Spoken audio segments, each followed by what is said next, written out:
Assalamualaikum warahmatullahi wabarakatuh.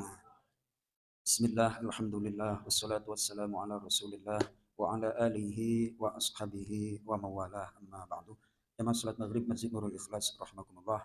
Kultum kita pada malam hari ini saya ingin menyampaikan surah Al-Jathiyah yang pada rakaat pertama tadi saya baca sampai ayat yang ke-6 hanya terdiri dari 5,5 baris. Lalu ini saya lama merenungkan ini apa maknanya. Itu saya buka-buka tafsirnya, saya pelajari. Ayat pertama adalah Hamim. Isyarahnya adalah dengan menggunakan huruf-huruf penggalan. Seperti alif, lam, mim, yasin, toha, dan lain sebagainya. Oleh para ulama dijelaskan bahwa ayat Allah itu yang tertulis ada yang bisa dicerna oleh akal, ada yang tak bisa dicerna oleh akal. Demikian juga perintah Allah, ada yang bisa dicerna oleh akal, ada yang tidak bisa dicerna oleh akal. Maka disitulah wilayah iman. Maka dari itu manusia senantiasa mempunyai dua sisi. Sesuatu yang tidak dipahami itu kadang-kadang menggelisahkan. Betul Mas Oto? Yang paling banyak menggelisahkan kan masalah rezeki. Manusia itu yang paling menggelisahkan adalah masalah rezeki. Sampai manyun, dahi mengernyit, dan lain sebagainya. Nah itu dipikir terus. Padahal rezeki besok itu adalah wilayah kekuasaan Allah Subhanahu Wa Taala. Ini kalau nggak diterapi Mas Toto, oh bisa stres ini orang. Beneran bisa stres. Maka dari itu ayat Al-Quran apabila yang dimengerti itu wilayah akal. Contoh wal Quranil Hakim, demi Al-Quran yang mempunyai kebijaksanaan, itu ada maknanya. Nah seperti Yasin itu bagaimana? Ya sudah, kalau akal tidak menjangkau wilayah iman. Seperti sholat itu adalah perintah Allah. Nah, oleh para ulama adalah dijangkau hikmahnya sholat apa? Di antaranya adalah untuk menjaga kedisiplinan, istirahat. Nah terus pertanyaan lagi, kenapa sholat maghrib itu 3 rakaat? Nggak usah diterusin itu. Itu dari sononya. Ibadah tauqifi, udah dari sononya. Maja aminal asli la yus'alu an sababi. Sesuatu yang datang dari sononya nggak perlu ditanyakan. Jadi yang wilayah-wilayah akal itu yang bisa dipanca indera. Kemudian dilanjutkan, tanzilul kitabi minallahil azizil hakim.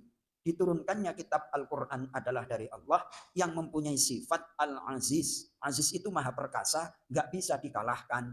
Artinya argumentasi Al-Quran itu tidak akan bisa dikalahkan. Karena Al-Quran itu sesuai dengan akal dan naluri manusia. Itu. Jadi petunjuk Al-Quran itu selaras dengan akal dan naluri manusia. Kemudian sifat yang kedua adalah Al-Hakim, yang maha bijaksana. Maksudnya bijaksana itu apa sih? Contoh kalau dikaitkan dengan Allah adalah kita dilahirkan dengan kedua orang tua yang berbeda, itu yang terbaik. Perbuatan Allah itu kira-kira baik apa yang terbaik Mas Toto? Nah kalau keinginan Mas Toto macam-macam kan, tapi itu tidak sesuai dengan keinginan. Tapi kalau keinginan Allah itu pasti baik. Ini saya sering sampaikan itu, Mas Ari. Saya itu inginnya bodi itu kayak bodi Turki itu loh, blasteran antara Arab dan Eropa kan kayak gitu. Maunya, malah lahirnya di Pantura sebelah ujung sono kan kayak gitu. Ya kan? Terus ekonominya ekonomi menteng lah, jalan cendana lah kan kayak gitu. Angan-angannya, keinginan, tapi Allah mentakdirkan saya lahir di Pantura. Apakah takdir Allah itu baik atau yang terbaik Mas Toto?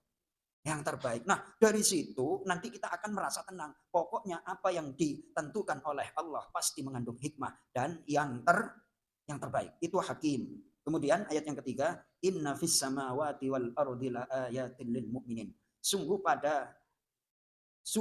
apa yang ada di langit dan di bumi ada ayatil lil mu'minin, ada ayat. Ayat itu artinya sesuatu yang menakjubkan dan tidak bisa disaingi. Ayat itu namanya Mas Toto. Apa? Sesuatu yang menakjubkan, nggak bisa disaingi oleh manusia. Kalau bahasa sekarang itu nggak bisa diduplikasi. Indonesia, Jepang bikin motor, terus banyak nggak Indonesia yang duplikat itu? Apalagi Cina jago duplikasi. Coba pergantian siang dan malam bisa diduplikasi oleh manusia? Nggak bisa. Pergantian siang dan malam tidak bisa diduplikasi oleh makhluknya. Berarti ciptaan Allah, ayat Allah itu mukjizat. Mukjizat artinya tak bisa disaingi oleh makhluknya. Kalau ada pertunjukan spektakuler malam tahun baru itu, terus kembang api, terus sinar di parkir timur, terus apa, kelihatannya histeris semuanya. Alah, itu tidak ada sebutir debu dengan pertunjukan Allah. Matahari terbit dari timur terbenam di barat, terus kemudian pergantian siang dan malam ada hujan. Emang bisa disaingin? Wong sutradara film aja bikin hujan aja kadang-kadang apa namanya diguyur pakai itu apa namanya nggak ada apa-apanya. Pertunjukan Allah semuanya adalah spektakuler dan tidak bisa disaingi oleh manusia. Itu adalah tanda kebesaran Allah. Kita digiring seperti ini maknanya adalah jangan bahasa Jawanya itu gumunan. Apa bahasa Indonesianya?